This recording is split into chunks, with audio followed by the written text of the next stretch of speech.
Hi friends, welcome to 3 days 3 topics. இன்னைக்கு நம்ம பார்க்க போறது நம்ம வேஸ்ட் அப்படினு சொல்லி தூக்கி போடுற வீடு கூட்ற விளக்கமார வச்சு தான் 5 யூஸ்ஃபுல் ரீயூஸ் ஐடியாஸ் இன்னைக்கு நம்ம பார்க்க போறோம். நீங்க நம்மளோட சேனலுக்கு புதுசு அப்படினா வீடியோ ஃபுல்லா பாருங்க. பிடிச்சிருந்துச்சு அப்படினா மறக்காம நம்ம சேனலை சப்ஸ்கிரைப் பண்ணுங்க. கூடவே உங்க ஃப்ரெண்ட்ஸ் அண்ட் ரிலேட்டிவ்ஸ்க்கு ஷேர் பண்ணுங்க.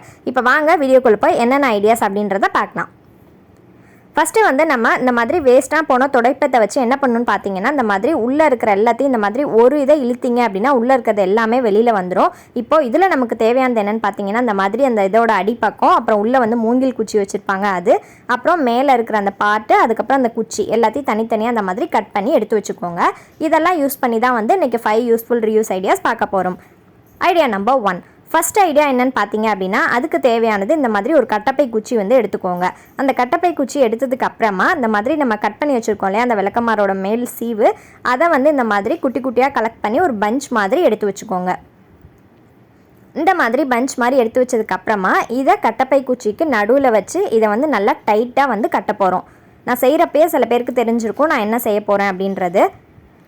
இப்போ இதை நல்லா வந்து உங்களால் எந்த அளவுக்கு டைட்டாக கட்ட முடியுமோ அந்த அளவுக்கு நல்லா டைட்டாக ஒரு சணல் கயிறு வச்சு கட்டிக்கோங்க. நம்மளோட சேனலில் நிறைய ரீயூஸ் ஐடியாஸ் வீடியோஸ் போட்டிருக்கோம், மறக்காமல் செக் பண்ணி பாருங்கள், கண்டிப்பாக யூஸ்ஃபுல்லாக இருக்கும். இப்போது ஒரு பக்கம் நல்லா கட்டினதுக்கு அப்புறமா எக்ஸஸாக இருக்கிற நூலை கட் பண்ணிவிடுங்க.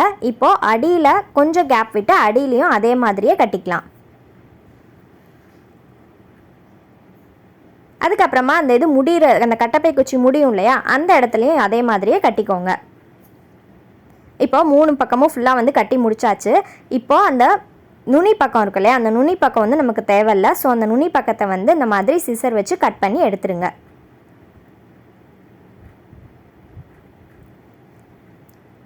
எக்ஸஸாக இருக்கிறது இந்த மாதிரி கட் பண்ணி எடுத்துருங்க.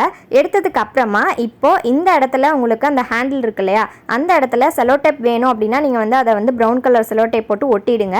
நான் வந்து கொஞ்சம் பார்க்க நல்லா இருக்கட்டுமே அப்படின்றதுக்காக அந்த சணல் கயிறையை இந்த மாதிரி நல்லா வந்து சுற்றி ஒரு ஹேண்டில் மாதிரி நான் வந்து செஞ்சுக்கிறேன். இப்போ செஞ்சு முடிச்சிட்டோம் அப்படின்னா நம்மளோட குட்டி டஸ்டர் வந்து ரெடி ஆகிடுச்சு. இதை வந்து இந்த ஜன்னல் க்ளீன் பண்ணுறதுக்கு அதுக்கப்புறம் டிவிக்கு பின்னாடி க்ளீன் பண்ணுறதுக்குலாம் ரொம்பவே யூஸ்ஃபுல்லாக இருக்கும். கண்டிப்பாக ட்ரை பண்ணி பாருங்கள். Idea number 2. நெக்ஸ்ட் ஐடியா பார்த்தீங்கன்னா ரொம்பவே யூஸ்ஃபுல்லான ஐடியா. இந்த மாதிரி அந்த விளக்கமாரோட அடிப்பக்கம் இருக்கும் இல்லையா அதை வந்து எடுத்துக்கோங்க. எடுத்துகிட்டு இந்த மாதிரி ஒரு கம்பி வச்சு அதில் வந்து ஹோல்ஸ் போட்டுக்கோங்க. நான் வந்து இன்றைக்கி 4 ஹோல்ஸ் வந்து போடுறேன். மேல் பக்கம் 4 ஹோல்ஸ் வந்து போடுறேன். உங்களுக்கு 5 வேணுனாலும் நீங்கள் போட்டுக்கலாம். இப்போ பார்த்தீங்க அப்படின்னா நான் வந்து 4 ஹோல்ஸ் வந்து போட்டுட்டேன். அடுத்தது இந்த சைடில் வந்து பார்த்தீங்க அப்படின்னா ஹோல்ஸ் போட போகிறோம். அதாவது இந்த 2 ஹோலுக்கும் நடுவில் ஒரு ஹோல் போட்டுக்கோங்க. இதே மாதிரியே போட்டுக்கோங்க. அப்போ 3 ஹோல் வந்து இந்த சைட் போட்டுக்கிறேன்.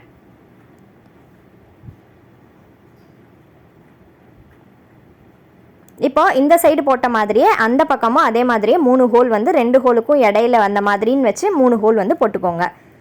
இப்போ போட்டு முடிச்சுட்டு நம்ம அந்த விளக்கமாரிலேருந்தே கலெக்ட் பண்ணோம் இல்லையா அந்த குட்டி குட்டி குச்சி, அந்த குச்சியை வந்துட்டு இந்த மாதிரி ஸ்ட்ரெயிட்டாக குத்தாமல் கொஞ்சம் ஸ்லாண்டிங்காக ஒரு ஹோல்லையும் வந்து குத்தி வச்சுக்கோங்க. சில தொடப்பெல்லாம் பார்த்தீங்கன்னா கீழே அந்த அடி இது வந்து நல்லாவே ஸ்ட்ராங்காக இருக்கும், நல்லா கலர்ஃபுல்லாக இருக்கும். ஆனால் என்னோடது ரொம்பவே பழசாயிடுச்சு. உங்களுக்கு வேணும் அப்படின்னா நீங்கள் அதில் கலர் கூட பண்ணிக்கலாம். இப்போ அந்த மாதிரி எல்லா ஹோல்ஸ்லேயுமே இதே மாதிரி அந்த மூங்கில் குச்சியை உள்ளே விட்டு இன்சர்ட் பண்ணிவிடுங்க. இன்சர்ட் பண்ணி முடிச்சிட்டிங்க அப்படின்னா உங்களுக்கு பார்க்குறதுக்கு இந்த மாதிரி தான் இருக்கும். இப்போது இதை எதுக்கு நம்ம யூஸ் பண்ண போகிறோம் அப்படின்னு பார்த்தீங்க அப்படின்னா இதை வந்து ஒரு பேங்கிள் ஆர்கனைசராக தான் நம்ம வந்து யூஸ் பண்ண போகிறோம். பார்க்குறதுக்கு ரொம்பவே அழகாக இருக்கும். இப்போ அதை ஹேங் பண்ணுறதுக்காக மேலே அந்த இடத்துல ஒரு ஓட்டை போட்டு அதை வந்து ஒரு நூல் போட்டு கட்டிடுங்க. கட்டிட்டு இந்த மாதிரி ஒரு ஹூக்கில் மாட்டி விட்டுட்டிங்க அப்படின்னா நீங்கள் எவ்வளோ பேங்கிள்ஸ் வேணாலும் இதில் ஆர்கனைஸ் பண்ணிக்கலாம். ஏன்னா அது வந்து ரொம்பவே பெரிய சைஸில் இருக்குது. ஸோ நீங்கள் எவ்வளோ பேங்கிள்ஸ் வேணாலும் இதை ஆர்கனைஸ் பண்ணிக்கலாம். அதே மாதிரி ஆர்கனைஸ் பண்ணிவிட்டு இதை வந்து எடுத்து யூஸ் பண்ணுறதுக்கும் ரொம்ப ஈஸியாக இருக்கும், எடுக்கவும் ஈஸியாக இருக்கும், அதே மாதிரி மாற்றுறதுக்கும் ஈஸியாக இருக்கும். ஸோ கண்டிப்பாக இந்த ஆர்கனைசரை வீட்டில் ட்ரை பண்ணி பாருங்கள். நம்ம வேஸ்ட் அப்படின்னு தூக்கி போடுறத வச்சு இந்த அளவுக்கு அழகாக பண்ண முடியும். இப்போ மேலே பார்த்தீங்கன்னா கொஞ்சம் கேப் இருக்கு இல்லையா அது பார்க்க கொஞ்சம் அசிங்கமாக இருக்குது அப்படின்னு நினச்சிங்கன்னா இந்த மாதிரி ஒரு ஃப்ளவர் பெஞ்ச் வந்து மேலே வச்சிட்டிங்க அப்படின்னா பார்க்குறதுக்கு ஒரு ஃப்ளவர் வாஸ் மாதிரியே சூப்பராக இருக்கும். இந்த கட்டையில் வந்து நீங்கள் பெயிண்ட் பண்ணுறதுனாலும் பெயிண்ட் பண்ணிக்கலாம், இல்லை ஏதாவது ஸ்டிக்கர் ஓட்டுறதுனாலும் ஒட்டிக்கலாம். ஆர்ட்டுங்கிறது நம்ம கையில் தான் இருக்குது. அதை எவ்வளோ வேணாலும் அழகுபடுத்திக்கலாம், இவ்வளோ தான் அப்படின்னு கிடையாது. Idea number 3. நெக்ஸ்ட் ஐடியா பார்த்தீங்க அப்படின்னா இதுவும் ஒரு க்யூட்டான ஒரு ஆர்கனைசர் தான். இந்த பேம்பூ ஸ்டிக்கை இந்த மாதிரி கலெக்ட் பண்ணி வச்சுக்கோங்க. நான் வந்து இன்றைக்கி 11 பேம்பூ ஸ்டிக் வந்து அந்த விளக்கமாரிலேருந்து எடுத்திருக்கேன். நான் இப்போ எப்படி அரேஞ்ச் பண்ணுறேனோ அதே மாதிரி அரேஞ்ச் பண்ணிக்கோங்க.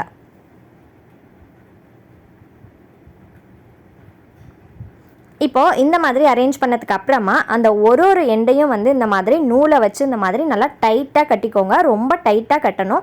லூஸாக கட்டினீங்கன்னா அவுந்து விழுந்துடும். ஸோ ஒரு அந்த ஜாயினையும் இந்த மாதிரி நல்லா டைட்டாக கட்டிக்கோங்க. நீங்கள் வந்து ஃபெஃபி பாண்ட் வச்சுருந்தீங்கன்னா ஃபெஃபி பாண்ட் போட்டு கூட ஒட்டிக்கலாம். ஏன்னா நான் அன்றைக்கி எதுவுமே வந்து ஃபெஃபி பாண்ட் யூஸ் பண்ணாமல் செய்யலாம் அப்படின்றதுக்காக நான் வந்து நூல் போட்டு கட்டியிருக்கேன். இப்போ கட்டி முடிச்சுட்டு எக்ஸஸாக இருக்கிற நூல் எல்லாத்தையுமே கட் பண்ணி எடுத்துருங்க. இப்போ எடுத்துட்டோம் அப்படின்னா நமக்கு பார்க்கறதுக்கு இந்த மாதிரி தான் இருக்கும். இப்போ இதில் என்ன பண்ண போகிறோன்னு பார்த்தீங்கன்னா, நம்ம ஏற்கனவே இந்த பேங்கில் வச்சு எஸ் ஹூக் வந்து எப்படி செய்கிறது அப்படின்றத காமிச்சிருக்கோம். இந்த மாதிரி மெட்டல் பேங்கில் கட் பண்ணிவிட்டு அதை எஸ் மாதிரி வளைச்சிட்டு உங்களுக்கு எத்தனை ஹூக் வேணுமோ அத்தனை ஹூக் வந்து நீங்கள் இதில் வந்து மாட்டிக்கலாம். நிறைய பேர் வந்து கீ ஹோல்டர் போடுங்க அப்படின்னு நிறைய சப்ஸ்கிரைபர்ஸ் வந்து கேட்டிருந்தீங்க. ஸோ அவங்க எல்லாத்துக்குமே இந்த வீடியோ ரொம்பவே யூஸ்ஃபுல்லாக இருக்கும். இப்போ இந்த மாதிரி எஸ் ஹூக் ஃபுல்லாக மாட்டி முடிச்சுட்டு இதை வந்து ஹேங் பண்ணிட்டீங்க அப்படின்னா நம்மளோட கீ ஹோல்டர் சூப்பராக ரெடி ஆகிடும். இது செய்யறதுக்கு ரொம்பவே ஈஸி. இதை வேஸ்ட் அப்படின்னு தூக்கி போடுற ஒரு பொருளை வச்சு இந்த அளவுக்கு யூஸ்ஃபுல்லான ஒரு ஆர்கனைசராக இதை வந்து மாற்றிடலாம். இப்போ நல்லாவே வெயிட்டு தாங்கும். நீங்கள் எத்தனை கீஸ் வேணாலும் இதில் வந்து மாட்டி வச்சுக்கலாம். இதில் நீங்கள் ஃப்ளவர்ஸ் ஒட்டி இன்னும் கொஞ்சம் டெக்கரேஷன் பண்ணுறதுனாலும் நீங்கள் பண்ணிக்கலாம். அது உங்களோட சாய்ஸ் தான். Idea number 4.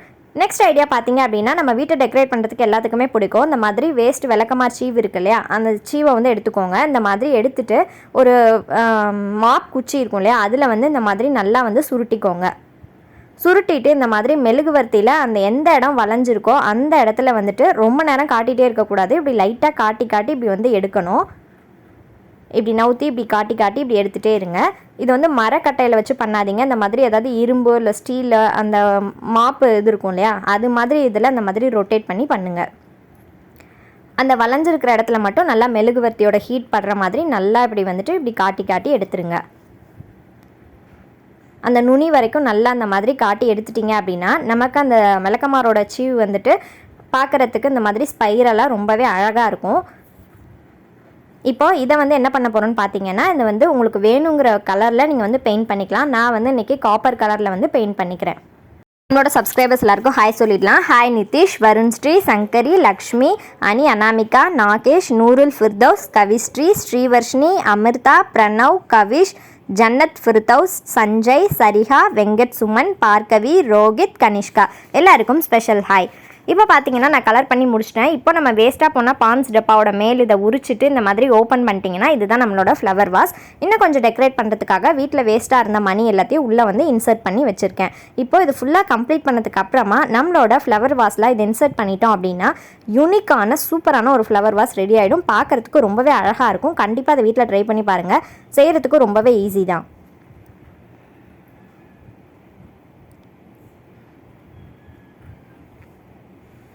Idea number 5. இது ரொம்பவே ஒரு சிம்பிளான ஒரு ஐடியான்னு தான் சொல்லணும். இப்போது இந்த மாதிரி ஒரு பேங்கிள் எடுத்துக்கோங்க. பேங்கிள் எடுத்துகிட்டு உள்ளன் த்ரெட்டை வச்சு ஃபஸ்ட்டு முடிச்சு போட்டுருங்க.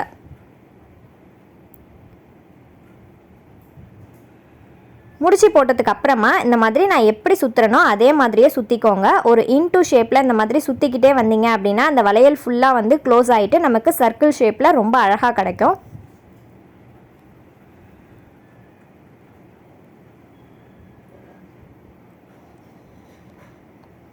இப்போது ஃபுல்லாக கம்ப்ளீட் பண்ணி முடிச்சதுக்கப்புறம் பார்த்தீங்கன்னா நமக்கு இந்த மாதிரி ஒரு ஷேப்பில் தான் கிடைக்கும். நெக்ஸ்ட் என்ன பண்ண போகிறோன்னு பார்த்தீங்கன்னா, இந்த மாதிரி நம்ம ஏற்கனவே எடுத்து வச்சுருக்கோம் இல்லையா, அதோட நுனி பக்கம் மட்டும்தான் நமக்கு தேவை. ஸோ அந்த நுனியை மட்டும் இந்த மாதிரி கட் பண்ணி எடுத்து வச்சுக்கோங்க. இப்போ அந்த நுனி எல்லாத்தையுமே கட் பண்ணி எடுத்து வச்சதுக்கப்புறமா அதை 3ஆக டிவைட் பண்ணிவிட்டு அதை வந்து இந்த மாதிரி உள்ளன் த்ரெட்டை வச்சு 3யுமே வந்து கட்டி எடுத்து வச்சுக்கோங்க. இதுவுமே உங்களுக்கு பார்க்குறப்பே தெரிஞ்சிருக்கும். இது வந்து நம்ம ட்ரீம் கேச்சராக தான் வந்து செய்ய போகிறோம். இப்போ நிறைய பேர் வந்து ட்ரீம் கேச்சரை வந்து லைக் பண்ணுறாங்க.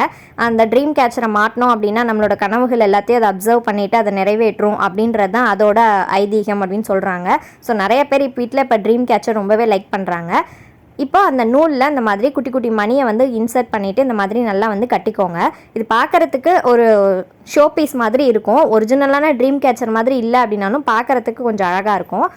இப்போ அந்த விளக்கமாற அந்த இது இருக்கு இல்லையா, அதில் வந்துட்டு உங்களுக்கு என்னென்ன கலர்ஸ் வேணுமோ அந்தந்த கலர் நீங்கள் அடிச்சுக்கலாம். மல்டி கலரில் தான் இப்போலாம் வந்து ட்ரீம் கேச்சர் வந்து அவைலபிளாக நிறையா இருக்குது. ஸோ இந்த மாதிரி அடித்து முடிச்சிட்டோம் அப்படின்னா நம்மளோட க்யூட்டான ட்ரீம் கேச்சர் ரொம்ப அழகாக ரெடி ஆகிடுச்சு. நீங்கள் எவ்வளோ வேணாலும் இதில் டெக்கரேட் பண்ணிக்கலாம். இன்னும் பெரிய சைஸில் செய்கிறதுனாலும் நீங்கள் செஞ்சுக்கலாம்.